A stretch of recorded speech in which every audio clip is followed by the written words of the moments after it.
All right, your Gaza War Sit Rep Day 185.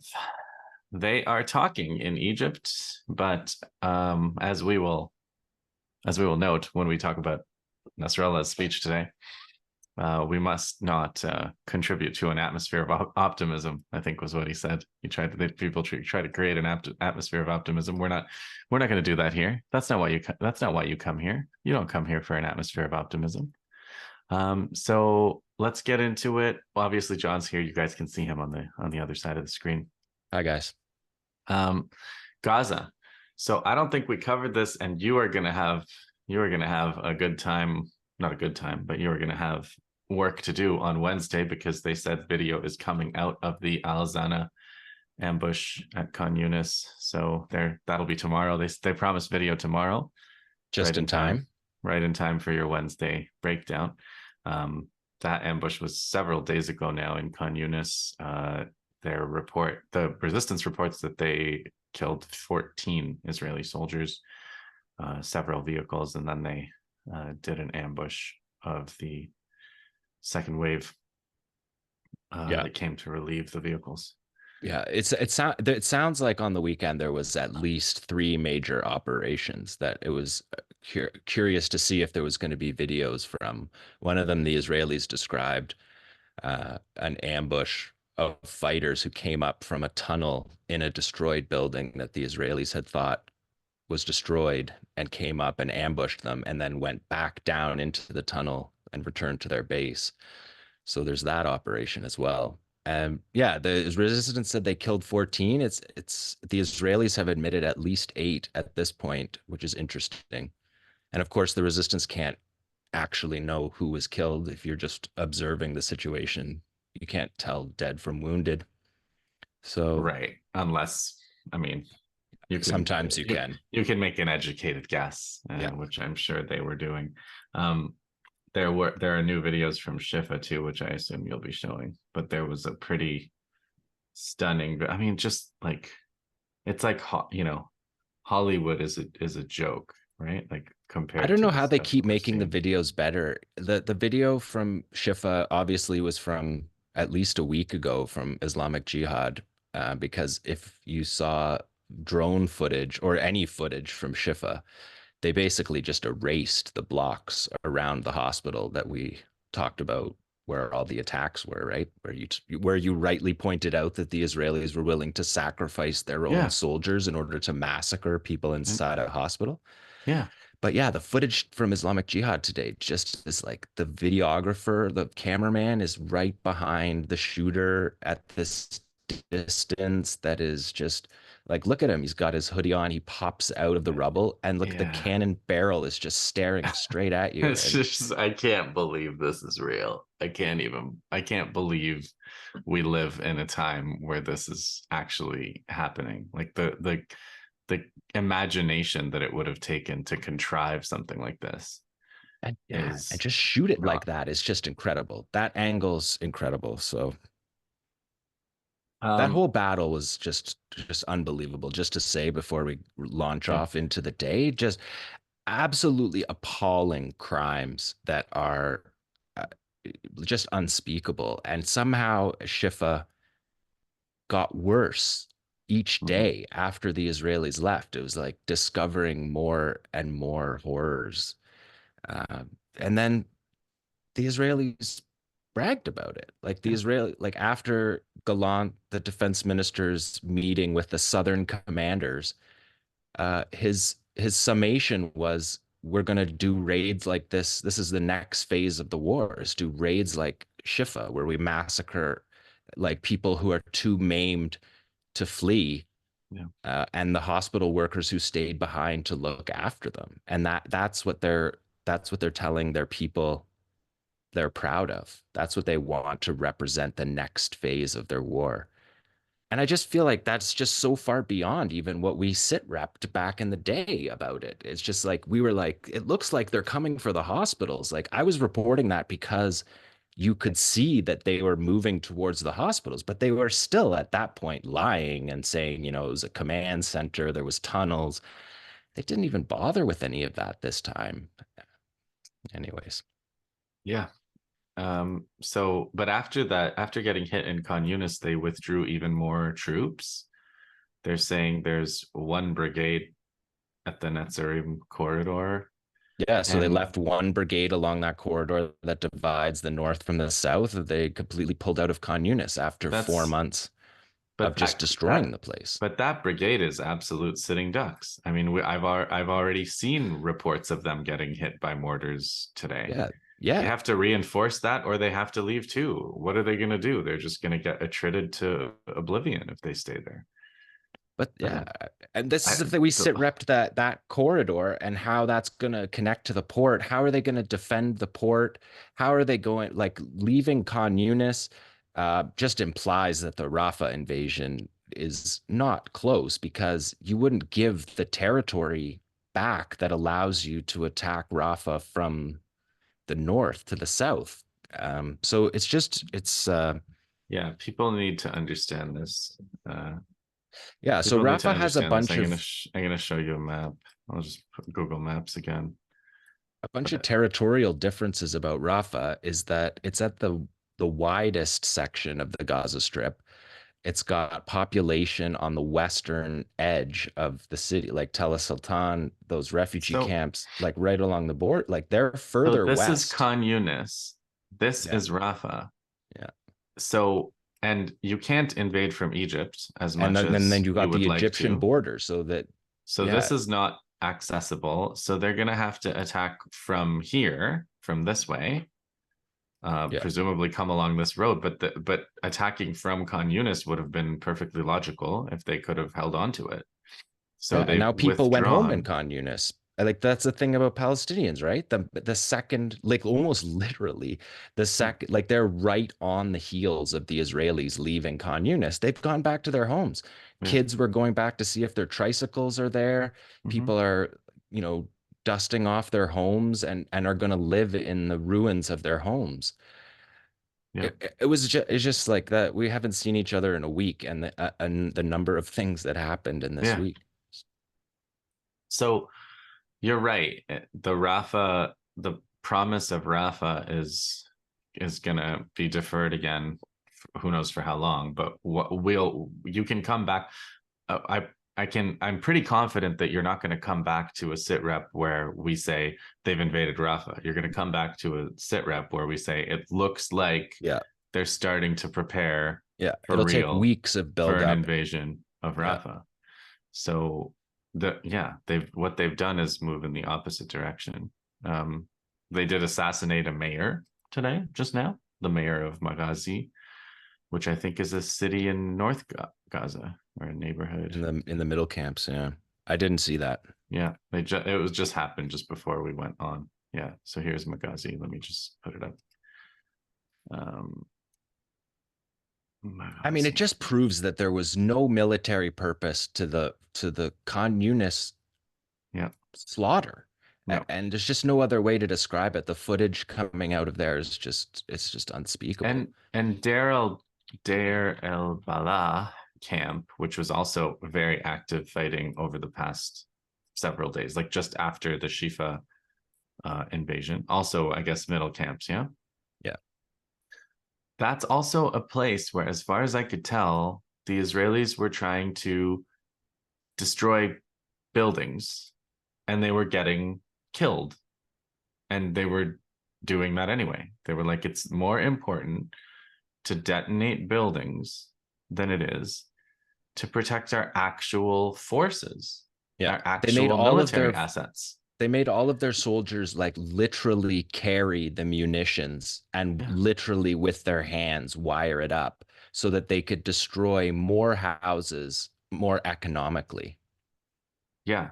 than dropping Yeah. bombs from fighter jets Well, or shelling. I don't know if you heard this, but ever since the assassination at the Iranian consulate in Damascus, which we'll get back to, I've heard that they've tried to take some measures to protect their planes from Iranian missiles. Have you heard that at all?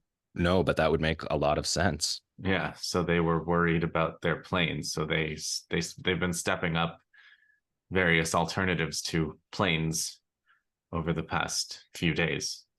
post that assassination, which makes a lot of sense.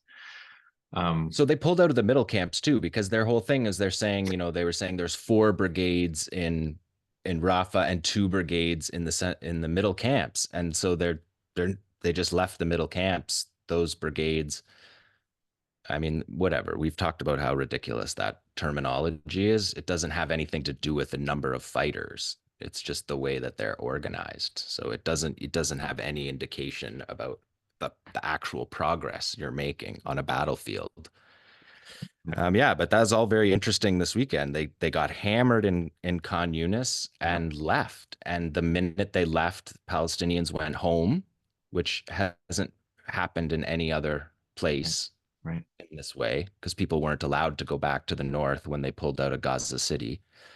I mean, but it was like they made really big military moves right after losing 14 men. It's like 14 men doesn't justify removing 4 brigades or however many tens of thousands of troops or thousands of troops that they moved out.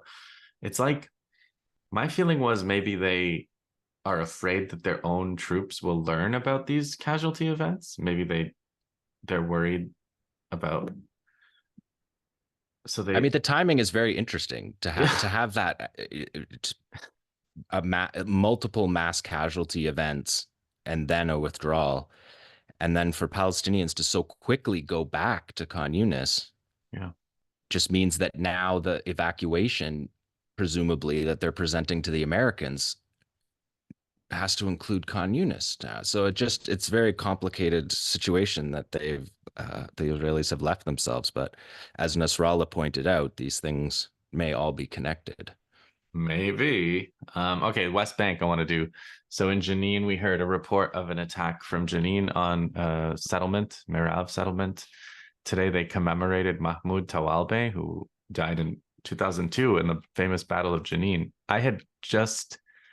I got to Jenin just after that battle. So when I was in Jenin in 2002, people were singing Tawalbe's name and chanting and stuff. And yeah, they wrote a bunch of songs about him. And yeah, I didn't really. I mean, I had to learn about who he was and everything then, but it was interesting to see that today, that memorial for him today. Yeah, so he's an Islamic Jihad commander in the Battle of Jenin in 2002, which was famous for an ambush on Israeli soldiers that killed 13 at once, and then they bulldozed the camp as revenge. And now they're hitting the bulldozers too. So things have definitely advanced. Nablus, speaking of which, IED on a military vehicle yesterday. They were fighting with IEDs, they said, in Balata. And I read a report. Did you see this? That the Israelis sent like 200 soldiers into Nablus to kill 2 Palestinian fighters. And there was a big gun battle. Yeah, well, they just bragged about 70 brigade level invasions into the West Bank during their 6-month summary, the IDF. Yeah, so they're sending quite a thing to brag about.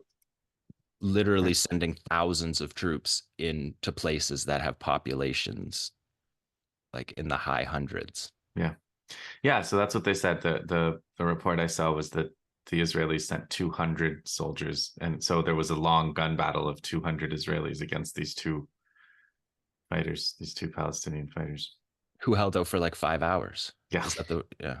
And they think they killed, I don't know, some of them. Well, because the Israelis are hiding their West Bank casualties in the same way that they're hiding their North casualties as well. We see these vehicles hitting IEDs, and we've seen a lot of close calls, but we know that the casualty figure, but it's a lot, appears to be bigger.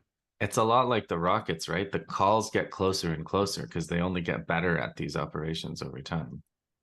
Yeah, and it's just all over the West Bank in a way that I think is probably a whole separate sit rep, but just very interesting the way that it's sort of uniformly spread out all across. It's not previous sort of intifada was like flare-ups in particular places. That's right. This appears to be very consistent across the board resistance that we haven't seen in, I mean, maybe we haven't ever seen it. Yeah, maybe ever. Not with this amount of armament, these kinds of explosives. as well as things like machine guns. They've got a different level of armament than I've ever remember seeing. Speaking of armament, the Iraq resistance has sent drones to Eilat, to Elifelet base, Hatzarim, Ashkelon. There have been drones galore these days. They call it the second phase. So that's the Iron Dome was busy. I saw footage of they knocked down one of the drones, and they're every interceptor's $50,000, and they're firing half a dozen at that's each right. one of these drones, like just visibly. That's right. It's absurd. So, in terms of we don't spend excessive time on Israeli cruelty and depravity on the sit reps, but we should talk about Walid Daqqa, died of cancer in prison, died of medical neglect, essentially, in an Israeli prison. There was somebody put together a panel of all the prisoners that have been essentially killed in Israeli prison since October 7th. So here's the list, or here's the panel. Walid is here. Yeah. And I believe that's West Bank prisoners, because we also know that there's 27 Gaza prisoners who have been killed at least inside Israel. And we know that there's been many field executions and untold number of people who were in captivity that didn't make it back to Israel. So these numbers are just. Yeah, this is, I guess this is prisoners that were prisoners on October 7th. Right. Maybe. And then whatever they're doing and whatever the Israelis are doing in Gaza is more like casualties of the war that they're capturing and killing them after. I mean, and then so they're still holding his body. So this is like something people may not know, that the Israelis hold the body prisoner. They said he has to finish his sentence, so they're continuing to hold his body prisoner. They're not returning his body to the family. And the family tried to hold a funeral, and the Israelis attacked the funeral tent today. Yeah. So again, like just the micro level cruelty, micro level depravity. They let no detail, they let nothing happen without showing their cruelty and depravity. And his whole life, Walid Daqqa's whole life is that, right? His life mirrors the struggle, the Palestinian struggle.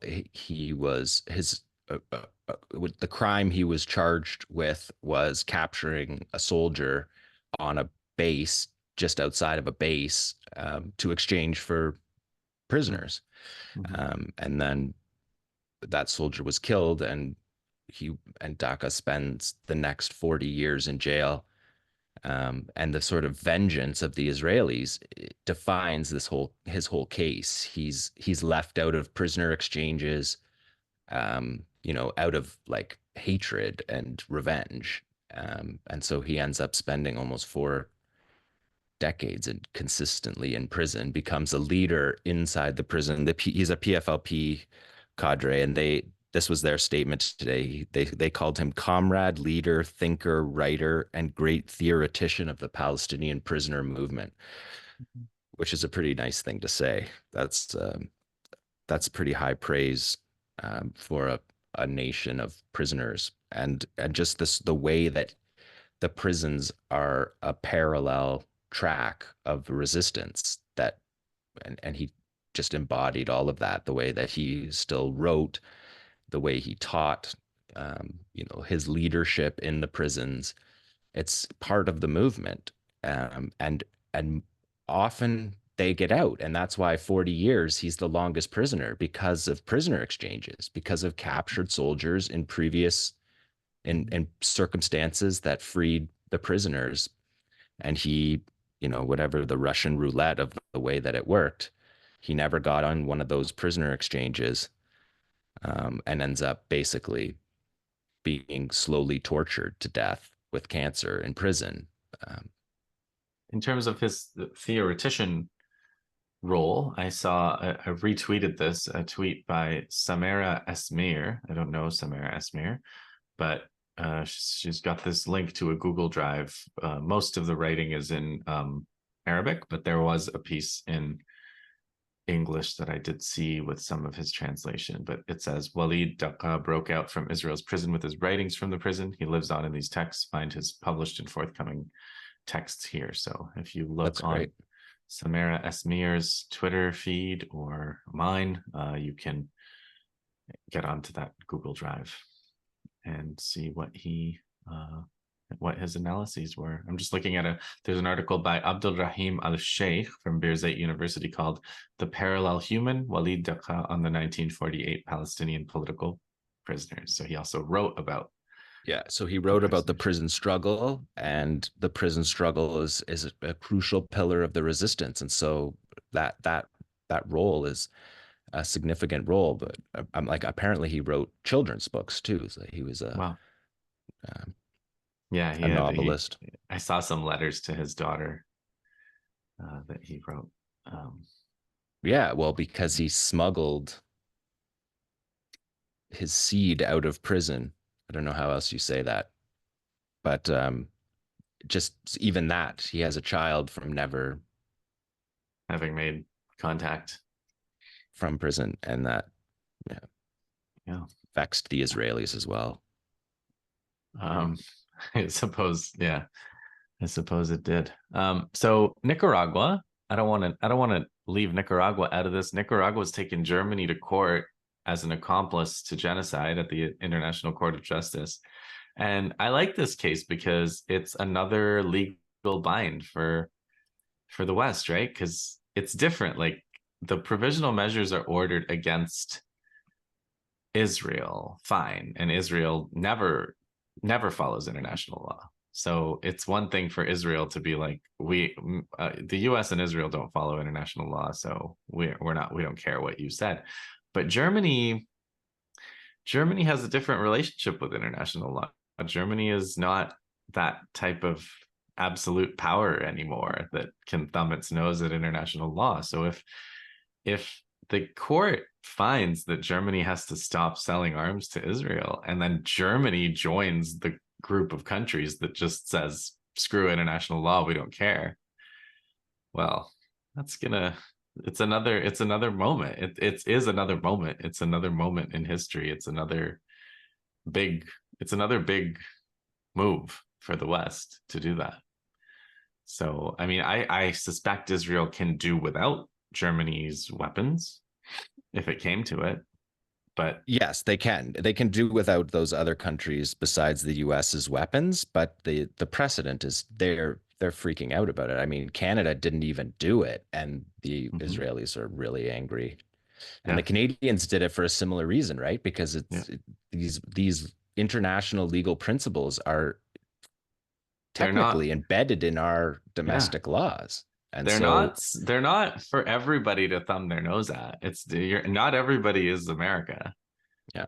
Not even Germany is America. Germany can get its pipeline blown up by America and not have to say anything, not be able to say anything. So. Yeah, well, Canada joined the starvation of the Palestinians, and then once the international legal implications sort of started filtering out, they said, okay, actually, we can't be a part of this, because once famine was declared, all of these red lines are being crossed. It's like too late to turn back a famine that Canada participated in legitimizing at the most important time, and then they walk it back at the less important time once people are. Well, it's another thing Canada did is apparently they're buying. Did you see this one, John? $43 million worth of the very missile that killed the World Central Kitchen people. They're buying, and this was reported. I saw it in the Maple, and the report in the Maple is. It is the Maple, is it not? What was the missile that killed them? Hellfire? I have to look. Still plans it looked to like buy different missiles. Munitions on the cars. It was so precise, right? They actually targeted the logo. It looked like. Yeah. The Canadian Armed Forces still plans to buy missiles from Israel, even after the Israeli military used the same type of missile to kill a Canadian veteran. At this time, there are no plans to review this purchase. So, So talk about just sticking to what you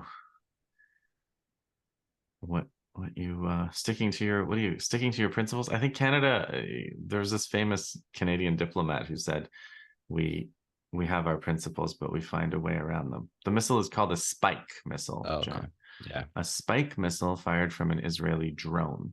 It's a high likelihood spike missiles were used. It's the only missile I know. A former British Army major says that in the Israeli army that would cause so little collateral damage. Yeah. So that one car, the way that it poked a hole in the roof, the other cars looked like they were hit by hellfire. Missiles. Take a look at this missile. For the missile geeks. Spike missile, general 5th generation multi-purpose, multi-platform, man-portable, electro-optical guided missile system. That's the brochure. That's from the brochure.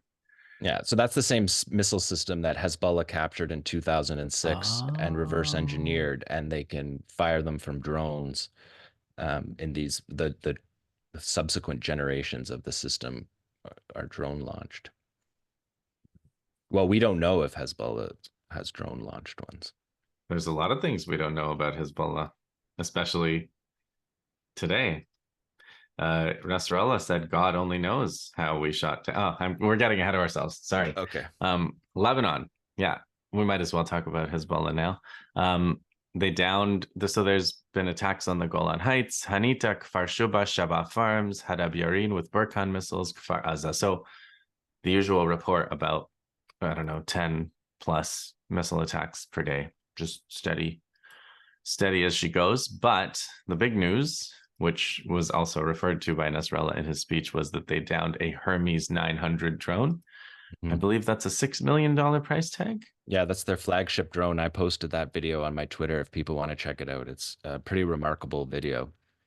Yeah, and Nasrallah spoke today, and so the video that you can see on my feed is I'll just it find cuts out just as the missile would enter the frame.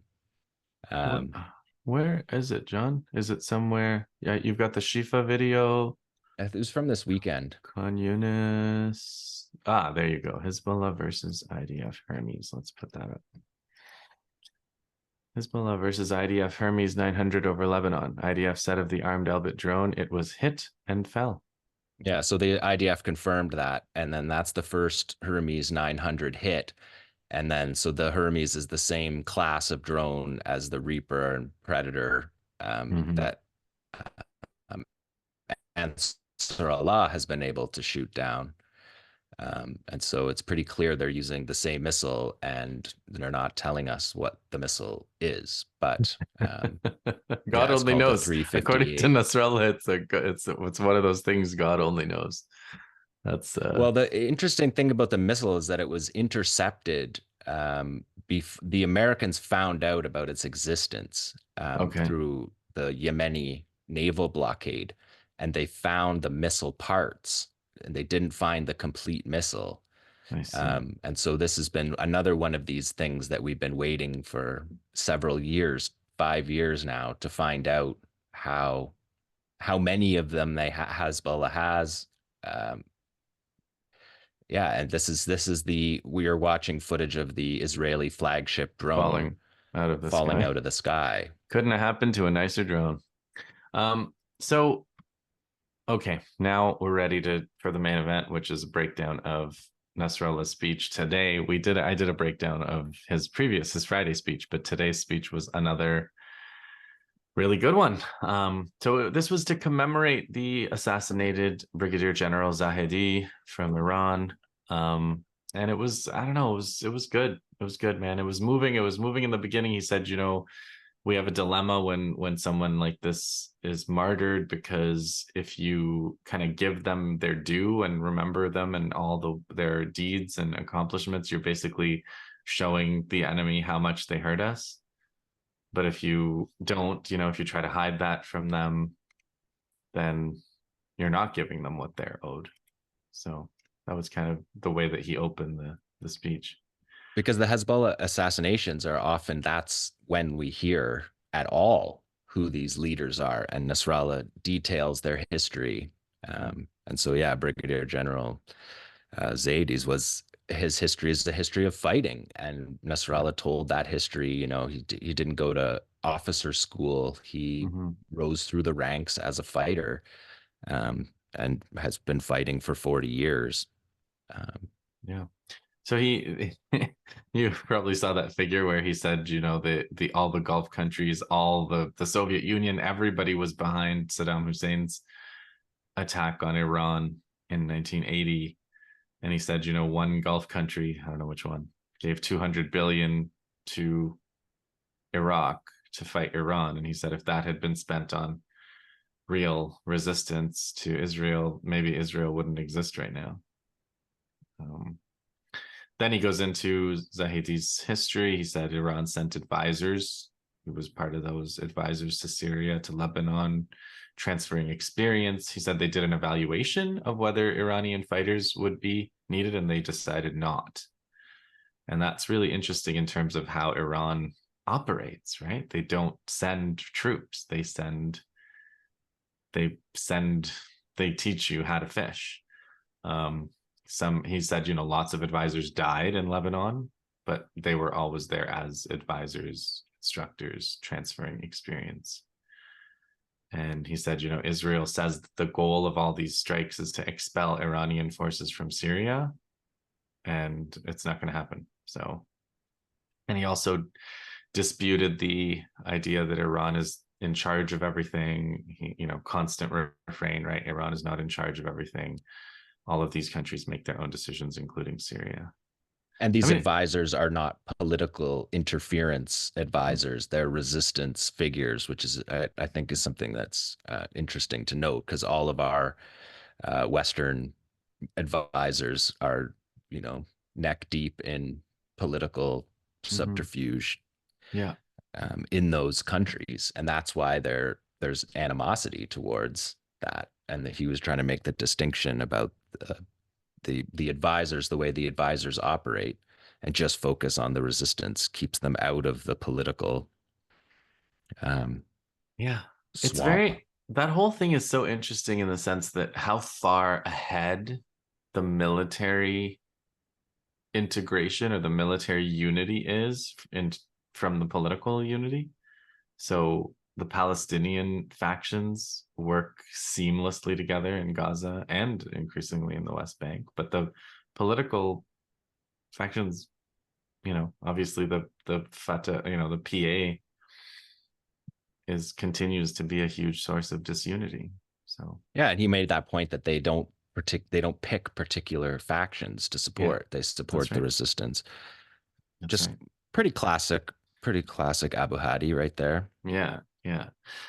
So he says, so he says that the Israelis miscalculated. So he says this was a major miscalculation,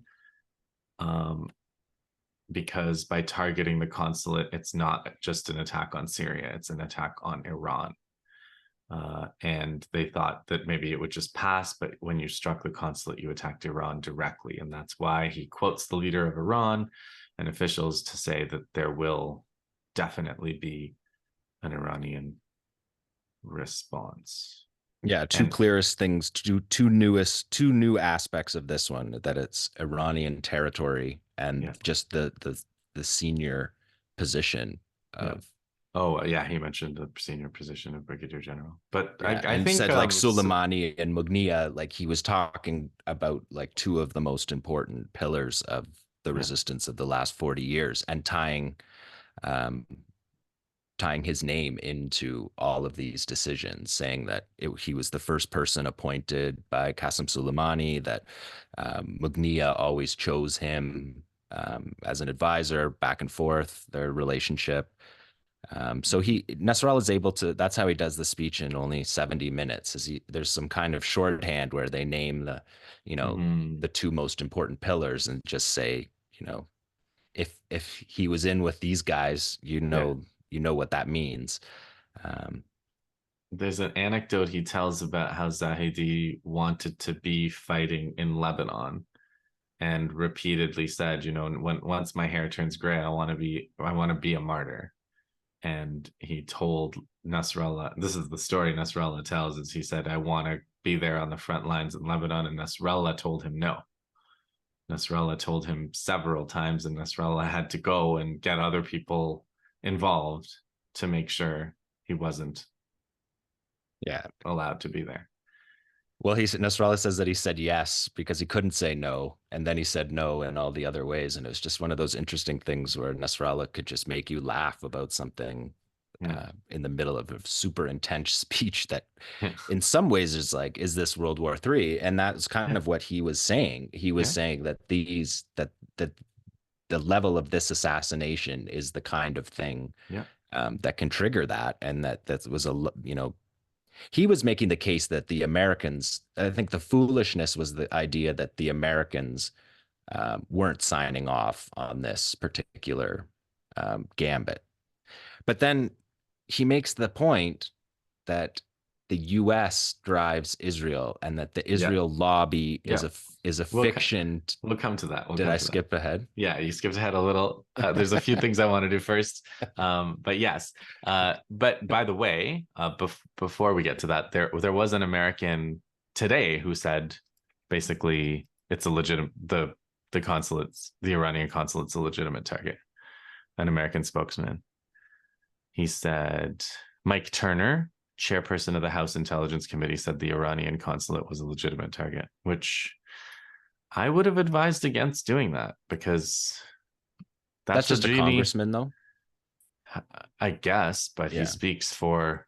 Does he not speak for the congressional committee? I mean, I think the whole point is that it's not true, and everyone in the world knows that consulates are a staple of international law. You don't get to interpret that, or else every state in the world's consulates are become in question, and that's sort of a core principle of the international world order that we're watching being burned to ashes.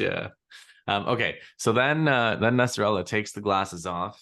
He's clearly nearsighted, and he gets a paper and he says, I'm reading this Israeli summary. This is an Israeli summary. It's not my summary. It's an Israeli summary. I don't know where this. Do you know what he's reading? I have no idea what he was reading. I mean, it's just a classic. He's always so up to date on the Israeli media, and there's a part of every Abu Hadi speech where he tells you what's going on in the Israeli media, and this was maybe the best one he's ever done. Like, I have this in front of me, and he says, so here's the summary. Okay, after 6 months, we haven't retrieved more than half of the kidnapped. They call them kidnapped. They're prisoners. They call them kidnapped. That's their words. We haven't entered into Rafah. There are still air raid sirens in the Gaza envelope. We have soldiers and officers killed. He says they don't mention wounded, because that would be a really big number. We have 120,000 who can't return to their homes. We're still tearing ourselves apart on the home front. We have not undermined Hamas. We don't have our prisoners back. Israel's situation has deteriorated. Diplomatic collapse, economic hardship, security difficulties, social and political divisions. 62% of Israelis are not satisfied with how the war's going. 29% say they are. He says even if they were being defeated, they would still say they were satisfied. Yeah, he said that 29% was the far right, or the Netanyahu right. I guess not the far right, and then slightly less far right. And then he says there's someone detached from reality who's named Netanyahu, who says we're one step away from complete victory. Meanwhile, his dear friend Trump is saying, my dear friend, you've lost. You have to stop the war. And then he pointed to the totally contradictory statements by Yoav Gallant, one of which is, we eliminated Hamas. There's no longer any military organization called Hamas. And then a couple of hours after, which was the Al Zana ambush. Now you can talk about the lobby. No, I had all those on my list too, so good job. I counted 12. He listed 12 major Israeli failures, like core structural failures. Yeah. So do you want to talk about the lobby? What he said about the lobby? No, I mean, just that he's... Yeah, he said that it's nonsense to think that Israel controls America. America controls Israel and can stop the war whenever they want. And this whole idea of the lobby, he says, is just so that Arabs go and spend their money in America and give money to American politicians and go and make nice with Americans so that they, and he said, and after, and these are the results of that this Arab lobby has achieved. So, you know, the whole point of this Israeli lobby is to try to convince stupid Arabs to start an Arab lobby where they spend money on American politicians. And America does what they were going to do anyway. Yeah, which in its core is a very important political strategic statement, right? That Israel's not in control, that the US can put its foot down at any moment. And then he sort of did build the story out by saying, like, if you look at all these things that have happened, the opening of the aid corridor, the just the steps that the pullout from Khan Yunis, the opening of Ashdod port, the 400 trucks of aid that have come through, that is more than at any point in the war. All these things happened immediately after that sort of phone call that we've all said, like, where's that phone call from Biden saying stop? And then that phone call came in, and all of a sudden, you know, we have 2 hours of sit rep to get caught up on because everything that we've been following changed in those hours. Well, I mean, they started to change at least. Yeah. And Biden took credit for that. He was quoted saying they're doing what we said to do. Yeah. Which is also, which Nasrallah is as embittered as all of the rest of us, because he said it, you know, after World Central Kitchen, 7 Westerners or 6 Westerners and a Palestinian with another passport.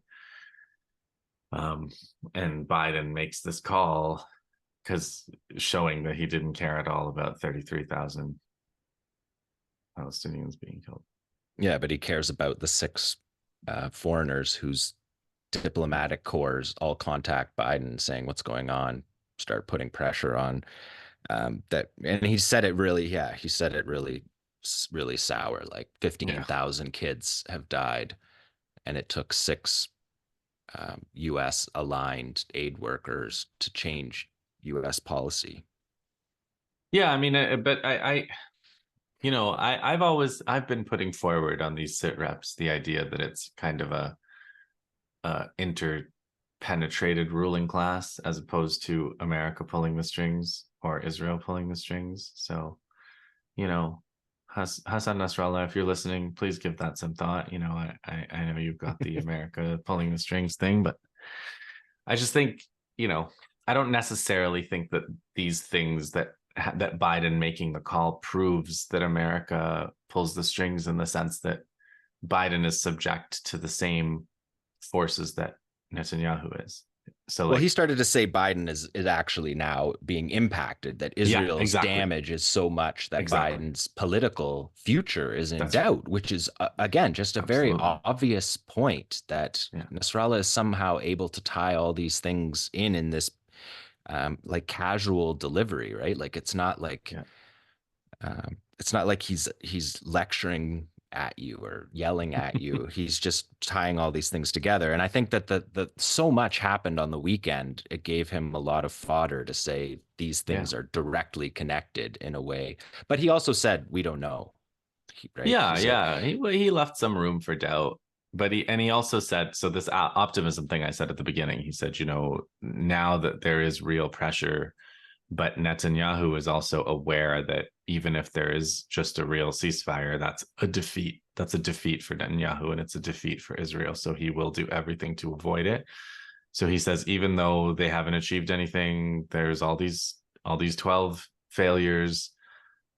There is still not, he said, you know, I'm not gonna follow what other people do and create some kind of atmosphere of optimism, because you could be disappointed.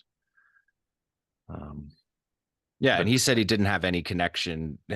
He said he didn't know anything more than you and I know, or any of us listening know, about what's going on in Cairo for the peace prisoner exchange talks. But Israel has to be in a completely dire situation to agree to a ceasefire. They have to, I mean, they are in a dire situation. Like, this is the thing, people, anyone who asked me at any point whether it's in Israel's interests to stop this war, at any point, I would have said yes. Mm-hmm. And Mm-hmm. and so it's kind of de-linked me from my sense of what the cost is that Israel's willing to bear. They've been willing to bear immense costs, and so have the Americans. Like, immense costs. Like, Immense, never even on the recoverable costs. never recoverable, even on the micro scale of turning their army into a rabble, even of sacrificing lives to go and commit militarily meaningless atrocities. Yeah. Yeah. So I mean, they said in their IDF 6-month summary, they said that there was 47 soldiers killed by friendly fire.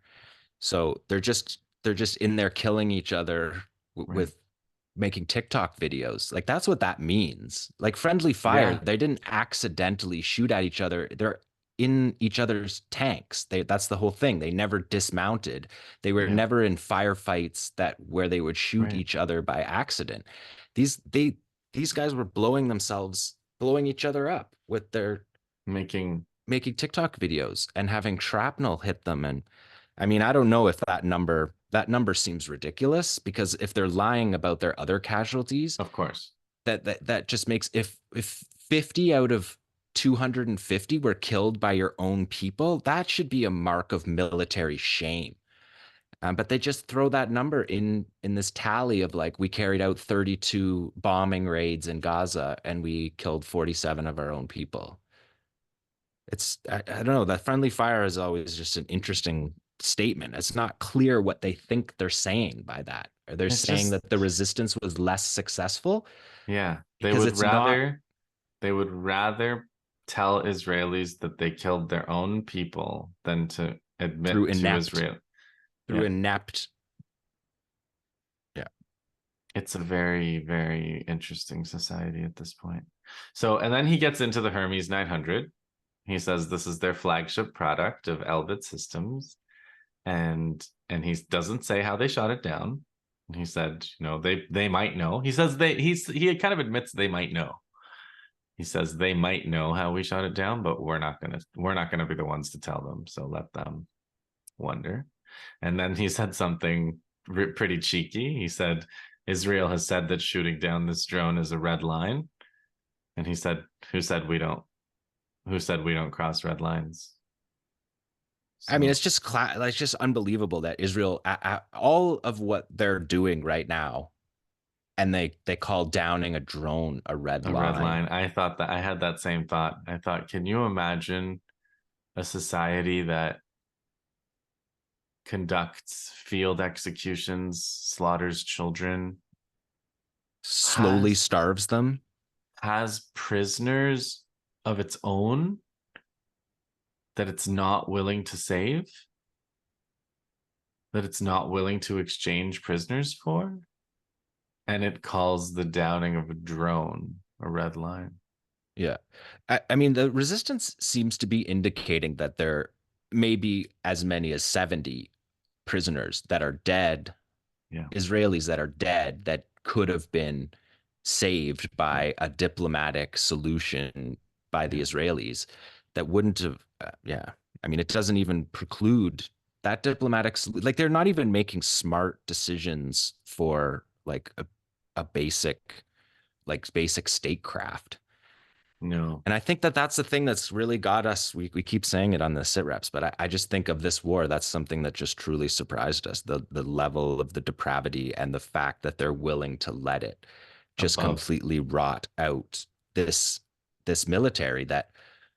So their response to October 7th was to prove that their military is inept, rotten, has no chain of command. Everything that we saw on October 7th that they're calling a military failure, they decided to embrace that, make up stories about what happened to their own people.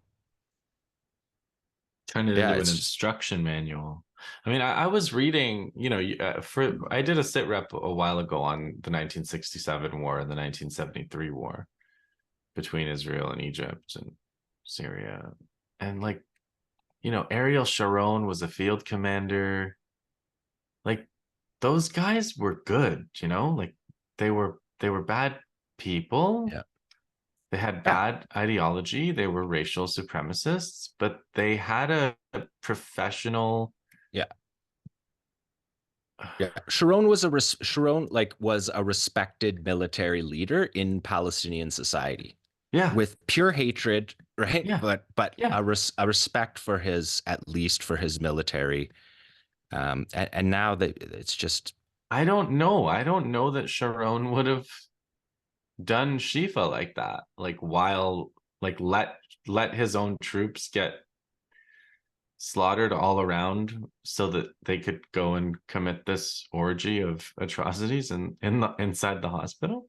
without trying to get their people back, right? And that's one of the things that the kibbutzniks that were released said, that they thought they were going to get out in 1 day or 2 days, and they were like, oh, Israel's just getting itself together. Will be like, the Palestinian guards told them they're leaving tomorrow. The Yeah, kibbutz ladies believed they were leaving tomorrow. Um, and even the Walid Daqqa story is in a way yeah, connects to that history of Israel being so angry about this one soldier who was killed, yeah, basically under the idea that they're all soldiers. That could be anyone's family member. yeah. And that's kind of the settler colonial disposition of like, we have to value our people. That's what Um, we thought. That's what we that's thought it was. Yeah, and that's But what they now, thought it was. Because yeah, the kibbutzniks came out and said, "This is not the Israel that we know. We used to care about our people." yeah, Um, and and so, yeah, it's just a. But the yeah, depravity doesn't change, right? Like, they yeah, slowly torture yeah. Walid Daqqa to death. It's not like there was a previous era of Israel where it was No, different, but they've just let it completely infest their entire. there's nothing else. There's There's nothing nothing else that they're else. doing. Yeah. Yeah. By the way, there's one other thing. There's one other little thing that, especially that's contradicted by what Nasrallah said. It's this news item that I saw. You may have seen it too, and I didn't believe it from when I saw it. It said something like Iran has offered America to not retaliate against Israel in exchange for a permanent ceasefire. And I was like, that just doesn't ring true to me. That doesn't ring No. true to me at all. You saw that headline too? Yeah. I Yeah. don't believe that. Yeah, same. I was just like, no, that doesn't fit with anything that I know about. Like Iran doesn't talk to America directly, first of all. If they did, they wouldn't go with their hat in their hand to make this offer. It doesn't fit with their public threats that they've been making. They also said retaliation would be certain. Nasrallah said on Friday that everybody should get their affairs in order and prepare for Israel's response to Iran's reply. So none of Yeah. those things fit with the idea that they made that offer. But then I was listening to the Press TV, the Ali Risk Okay. translation of Nasrallah, and they cut it off to go to something. And Press TV's like Yeah. hierarchy, the only thing that will cut Nasrallah off is something that happens in Iran. Uh-huh. And so they cut off the end of the speech. So I don't know if the speech was just about to end, but The end of the speech was from what the notes that I saw on Resistance News Network and Political Aya, you guys, if you don't know, is a great Twitter um, feed. It's hard to get because there's lots of underscores in lots of different places, but I think it's political underscore Aya double underscore.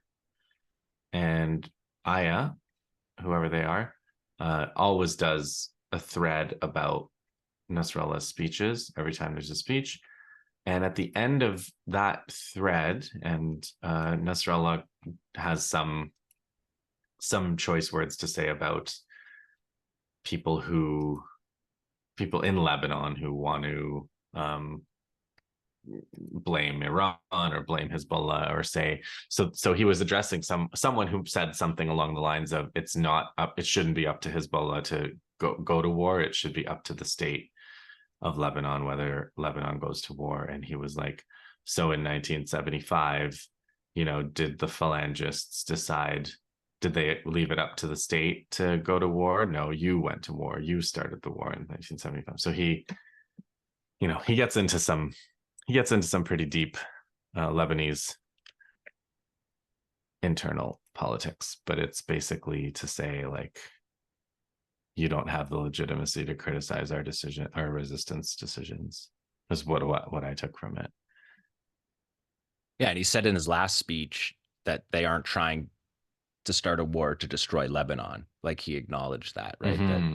That they're escalating in such a way that doesn't, they're not trying to sacrifice their state in this. They're trying to be careful.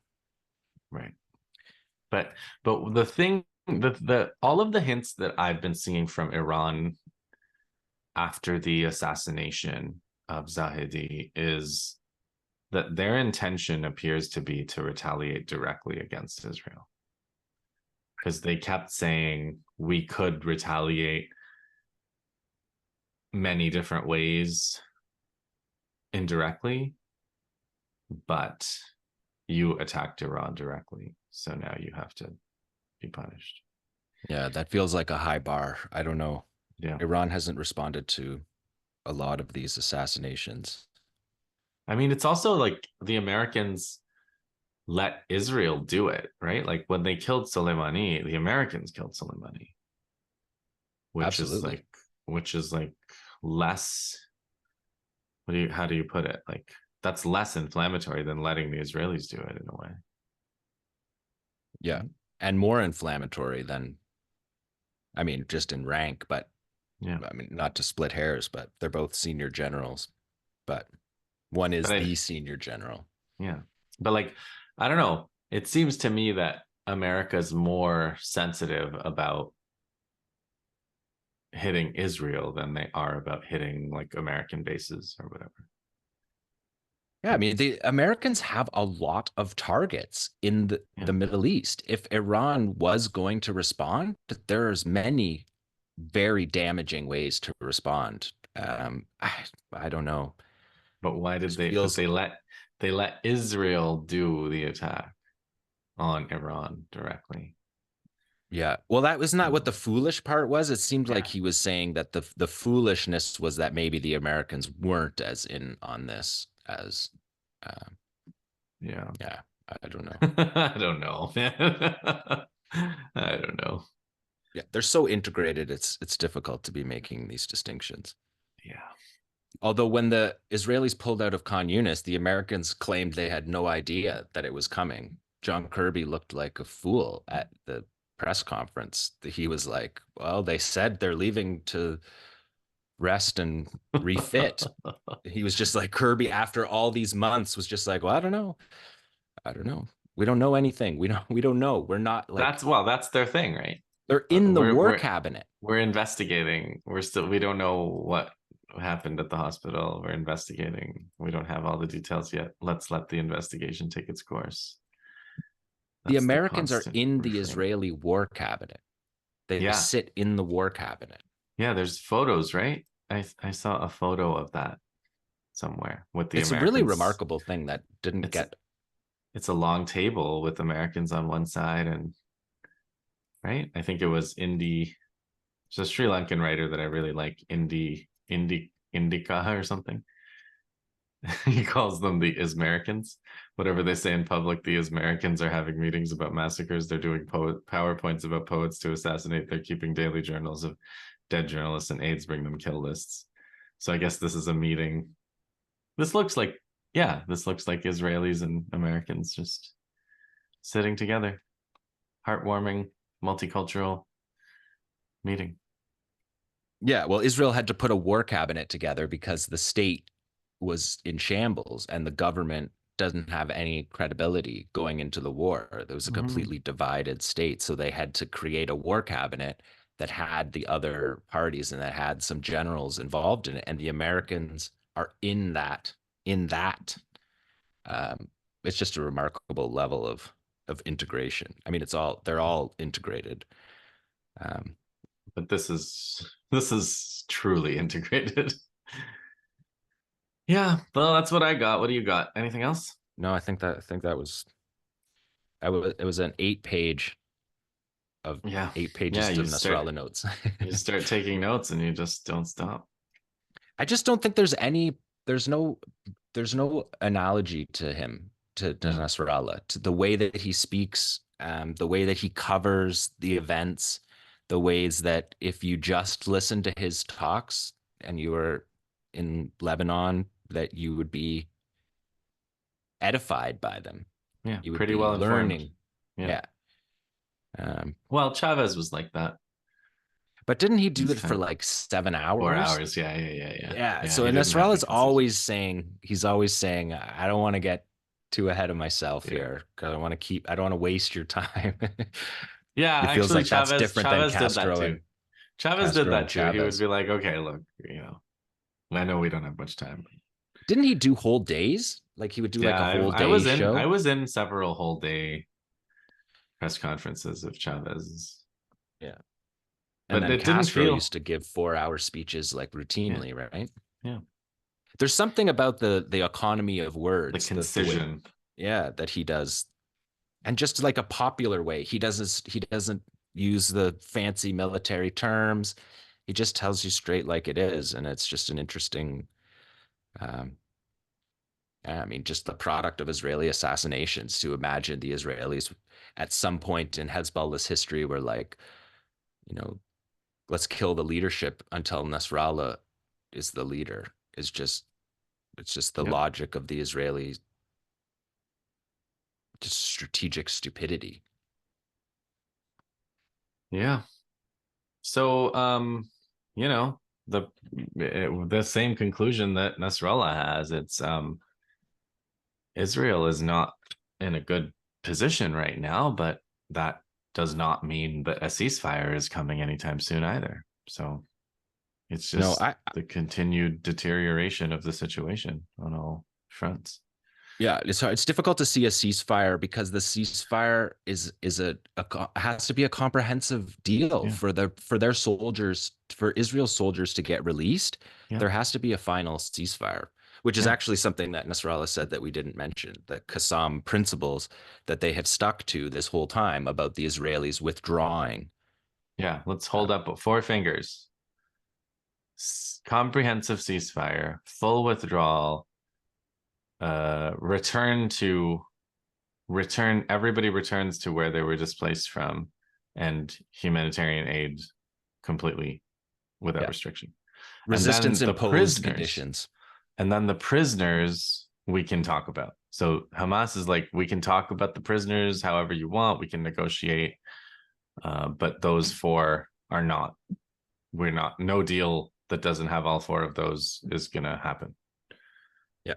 And those were the things that we said 4 months ago, right? The battlefield conditions you don't get something that you can't win on the battlefield to be the conclusion of this process. The resistance has put too much into this. Palestinians have given too much. Yeah. The Palestinians wouldn't, they wouldn't support that. They don't. Yeah, you're not hearing any talk of that. Palestinians. We need a pause. We need a temporary pause. Like, no, it has to stop, and when it stops, it has to stop. Yeah. And so there is part of the exchange that we've said over and over is that there is part of the exchange that can happen, the first stage of the exchange, that I think that's where Israel will find its wiggle room, is by not calling. They'll never call it a ceasefire. They'll call it the stage, because Qassam has given them the opportunity to do a staged release.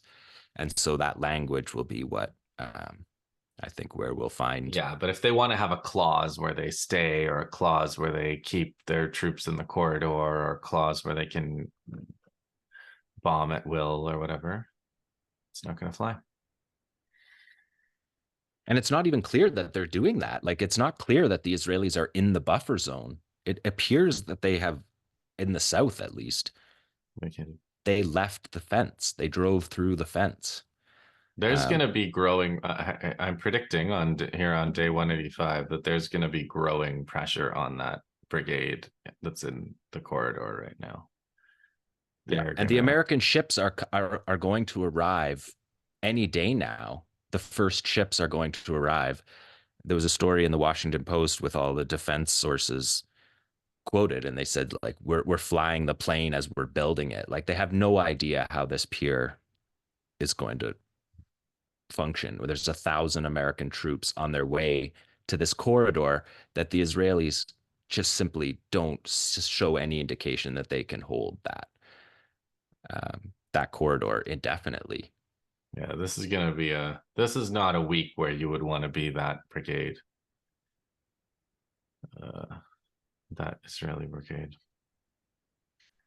Okay, well, so what, live stream Wednesday? Live stream Wednesday. We'll break down some of those videos. We'll get more into that Hermes drone. More Khan Yunis. Awesome.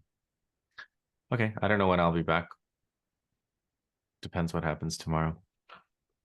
Until then, hang in there, like and subscribe. We'll see you in the next one. See you guys.